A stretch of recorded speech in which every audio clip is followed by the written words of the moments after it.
के लेक्चर में जो हम नया चैप्टर जो पिछले उसमें तैयार कर चुके थे, शुरू कर चुके थे, उसी में आगे बढ़ेंगे। अर्थशास्त्र में निर्धनता। ठीक है, सबको पता है निर्धनता यानी गरीब, जो निर्धन है, जो अपनी मूलभूत आवश्यकताओं को भी पूरा नहीं कर पाता और जो जीवन जीने के लिए आवश्यक है, रोटी कपड़ा मकान तो रहे ही, इसके अलावा शिक्षा स्वास्थ्य सुविधाएं भी जो है इसमें जुड़ी हुई हैं, जो कि बेसिक नीड्स है उनको भी पूरा नहीं कर पाता। तो एक व्यक्ति जो अपने जीवन यापन के लिए इन आवश्यकताओं को पूरा नहीं कर पाता वो निर्धन की श्रेणी में आ जाता है। ठीक है, गरीब की श्रेणी में आ जाता है। तो एक तो जो दिख रहा है सामने दिख रहा है, ठीक है, और एक क्या आय की असमानता के कारण जो निर्धनता आती है वो। तो हम आज के ऊपर चर्चा करेंगे निर्धनता के बारे में कि ये जो सरकारें निर्धनता रेखा तय करती है, बीपीएल, बिलो पॉवर्टी लाइन, मतलब कितने व्यक्ति हैं जो बिलो पॉवर्टी, सरकार ने एक मानक तय कर रखा है, उतना उनको कैलोरी भोजन नहीं मिल पाता है या उनकी उतनी आय नहीं है, तो उनको गरीबी रेखा से नीचे मान करके उनके लिए सरकार जो है उनको सहायता देने के लिए कुछ योजनाएं चलाती है। बच्चों, ये जो निर्धनता रेखा ये हर देश में उनके हिसाब से अलग अलग होती है, समय के हिसाब से, वहाँ की परिस्थिति के हिसाब से। जरूरी नहीं कि जो भारत में निर्धन माना जा रहा है वो दूसरे देशों में भी उसी भी श्रेणी में आ रहा हो, निर्धन की श्रेणी में आ रहा हो। वहाँ श्रेणी अलग हो सकती है क्योंकि वो विकसित देश है, हम विकासशील देश है, हमसे भी कमजोर देश है, निर्धन देश है, वहाँ पे ये अलग हो सकती है निर्धनता की रेखा, क्योंकि एक काल्पनिक रेखाएं होती हैं जो हर देश अपने हिसाब से इसको तय करता है। वैसे तो क्या जो विश्व बैंक है इसने भी एक मानक तय कर रखा है, और वैसे हर देश अपनी परिस्थिति के हिसाब से, उस देश में जनसंख्या क्या है, जनसंख्या का प्रतिशत कितना है, ठीक है, उसमें ग्रामीण क्षेत्र में कितनी है, शहरी क्षेत्र में कितनी है। क्योंकि ग्रामीण क्षेत्र की बात करें तो ग्रामीण क्षेत्र में एक सामान्य अपन बात करें जो सर्वे किया गया है, उस सर्वेक्षण में ये जो रिजल्ट निकला, परिणाम निकला कि शहरी क्षेत्र में चूंकि जो चीजें हैं वो कम कीमत पर भी मिल जाती हैं, वहीं के वहीं जो है उत्पादन होता है तो उनको कम कीमत पे, वहीं शहरों में जो है कीमतें बहुत जो है ज्यादा होती हैं, तो उसके हिसाब से उनको कैलोरी या उनके आय का जो परसेंटेज है वो अलग अलग होता है। तो ये जो निर्धनता रेखा है इसका आकलन जो किया गया उपभोग के आधार, उपभोग का स्तर,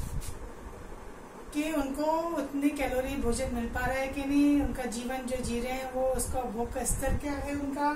ठीक है, वो न्यूनतम स्तर से भी नीचे गिरे हुए हैं, तो क्या वो अपनी मूलभूत आवश्यकताओं को ही नहीं पूरा कर पा रहे हैं। तो ये सारे आंकड़े निकालने के बाद फिर तय किया जाता है कि कितने लोग निर्धनता में आ रहे हैं या बीपीएल श्रेणी के नीचे आ रहे हैं। तो ये स्थान काल के अनुसार निर्धनता रेखा जो होती है अलग अलग जगह भिन्न भिन्न हो जाती है। हम किसी देश में एक सी स्थिति नहीं रख सकते। जैसे कि अमेरिका में है, अब अमेरिका में वो लोग भी निर्धन कहलाएंगे जो कार नहीं खरीद पाते, ठीक है, और हमारे यहाँ तो कार खरीदना मतलब बहुत बड़ी बात होती है, जो अमीर लोग हैं अपन सोचते वही कार खरीदते हैं। तो हमारे यहाँ तो कार रखना बहुत महंगी चीजों में आता है, वहां पे उनके लिए जो कार नहीं रख पा रहा है वो गरीब कहला रहा है। तो यहाँ पे ये अंतर इससे आ जाता है। जैसे कई लोग ऐसे परिवार भी है कि भाई हम बड़ी बड़ी होटलों में खाना खाने नहीं जा पा रहे हैं तो हम निर्धन है, और वहीं अपने यहाँ भारत में ऐसे लोग भी हैं जिनको रोज का खाना नहीं मिल पा रहा है तो हम कहते वो निर्धन है। तो ये अलग अलग हिसाब से स्थितियां होती हैं, किसी देश में अलग तरह से, किसी देश में अलग तरह से। तो काल्पनिक रेखा जो है हर देश ने एक सामाजिक मापदंडों के अनुसार इसको बना रखा है। अब भारत में जो निर्धारण किया गया है इसके हिसाब से कि भाई जीवन निर्वाह के लिए उनके पास खाद्यान्न हो, कपड़े हो, पहनने के लिए जूते हो, कई लोग ऐसे भी जिनको अपने बच्चों को पहनाने के लिए जूते भी नहीं होते हैं, वो भी निर्धन है। ईंधन है कि नहीं उनके पास, बिजली है कि नहीं घर में, शिक्षा उनको मिल रही है कि नहीं, चिकित्सा सुविधा उनके पास है कि नहीं, इन सब पर विचार करने के बाद, मतलब ये जीवन की मूलभूत आवश्यकताओं पर विचार करने के बाद फिर निर्धारण किया जाता है कि वहां पे निर्धनता का स्तर क्या है। कैलोरी आवश्यकता, जो भोजन करते हैं उसमें हमको जो कैलोरी मिलती है, ऊर्जा मिलती है, वो भी आयु, लिंग, इसके हिसाब से जो है कार्य करने की क्षमता के आधार पर अलग अलग होती है। एक व्यक्ति जो ऑफिस में बैठ के काम कर रहा है, वो मानसिक श्रम कर रहा है, उसकी कैलोरी जो है भोजन के लिए जो चाहिए उसको वो अलग होगी, और वही एक दिन में सुबह से लेकर के शाम तक जो बोझा ढोने का काम कर रहा है, ठीक है, ईंट ढोने का काम कर रहा है, उसको अलग कैलोरी वाला भोजन चाहिए। तो ये और उम्र के हिसाब से भी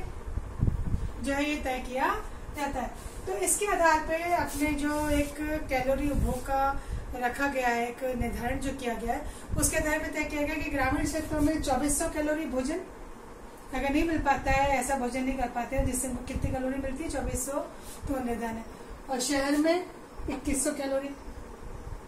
ठीक है। इसके आधार पे इन्होंने जो आय देखी है 2011-12 में जो आंकड़े निकाले गए कि गांव में 816 रुपए,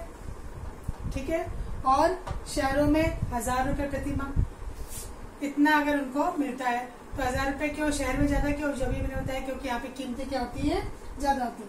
तो अब अगर अपन देखते हैं कि यहाँ पर 816 है और किसी ग्रामीण परिवार में एक व्यक्ति की बात करें तो अगर ग्रामीण परिवार में 5 लोग हैं तो टोटल मिला के कितना हो गया, लगभग 4000 के आसपास हो गया। और वही शहर में अगर 5 सदस्य हैं 1000 पर हेड के हिसाब से मैंने कितना लगाया, 5000 लगा लिया। तो इतना अंतर जो है वो आ जाता है,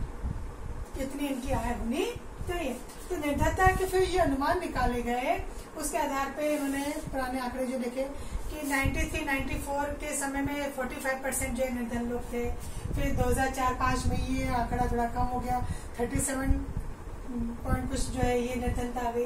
कम हो गई। फिर 2011-12 में और घट गई है 22%, और आगे आने वाले वर्षों में कहते हैं हो सकता है 20% से भी नीचे चली जाए, क्योंकि सरकार क्या कर रही है, इसके लिए बहुत सारी योजनाएं जो है समय समय पे बनाती रहती है, ताकि लोगों को जो है, जैसे मान लीजिए शिक्षा के लिए निःशुल्क शिक्षा है, कहीं कहीं निःशुल्क भोजन भी दिया जा रहा है, ताकि लोगों की जो ये बेसिक चीजें हैं वो उनको मिल जाए। तो ये सब सर्वेक्षण का कार्य जो किया जाता है ये 5 वर्ष में होता है आकलन, और 5 वर्ष में इसको जो करता है राष्ट्रीय प्रतिदर्श संगठन जो होता है, जिसको NSSO कहा जाता है, NSSO नेशनल सैंपल सर्वे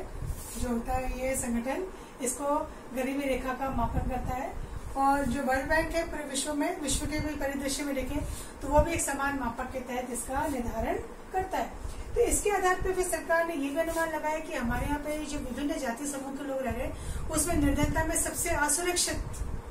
कौन है, इस ग्रुप में कौन आ रहा है जो सबसे ज्यादा असुरक्षित है और जिनमें निर्धनता ज्यादा पाई जा रही है। तो इसके लिए इन्होंने 2 समूह बना दिए,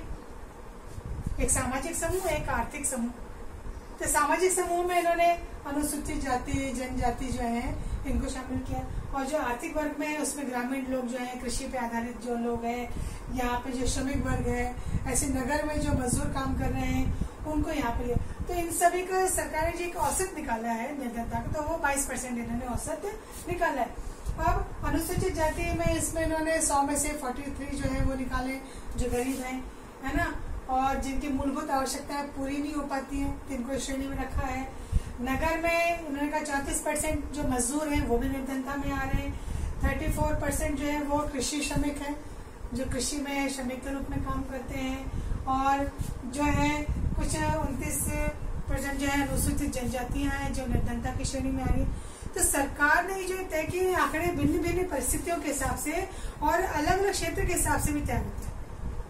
हर राज्य के हिसाब से भी अलग अलग स्थिति को देखा जाता है। जैसे महानगर में अलग है स्थितियां, शहर में अलग है, गांव में अलग है, कुछ गांव छोटे हैं, कुछ गांव बड़े। तो समय काल परिस्थिति के हिसाब से सरकार इसको आंकड़ों को निकालती है, फिर उसके हिसाब से जो है वो मापती है कि कितना औसत है निर्धनता का, ठीक है, कहाँ पे ज्यादा आवश्यकता है अपनी योजनाएं लागू करने की, कहाँ के लोगों को ज्यादा जो है आवश्यकता है अपने जो है चीजों को पाने के लिए, तो सरकार उनके लिए योजनाएं बनाती है। तो ये आज हमने एक थोड़ा सा आंकड़ा देखा। अब हम आगे जो चर्चा करेंगे उसमें देखेंगे तो अंतर्राज्यीय स्थिति, अलग अलग राज्यों में जो स्थिति अभी मैंने बात की, फिर पूरे विश्व के परिदृश्य में विश्व में क्या स्थिति है इसके, वहाँ पे अलग अलग देशों में क्या है ना, वहाँ पे क्या औसत निकाला गया है, कहाँ पे निर्धनता बढ़ी है, कहाँ घटी है, फिर निर्धनता ये जो रेखा है इसे कैसे कम किया जाए, क्या चुनौतियां हैं इसके सामने, फिर भावी जो है वो इनके लिए क्या योजनाएं बनाई जानी है, वो हम अगले उसमें चर्चा करेंगे। तो आज के लिए हमने केवल क्या निर्धनता का देखा, निर्धनता रेखा आंकलन कैसे किया जाता है और इसके लिए कैसे जो है निर्धनता रेखा को बनाया गया है, इसके लिए कौन सी चीजों को शामिल किया गया है, और ये अनुमान जो निकाले गए।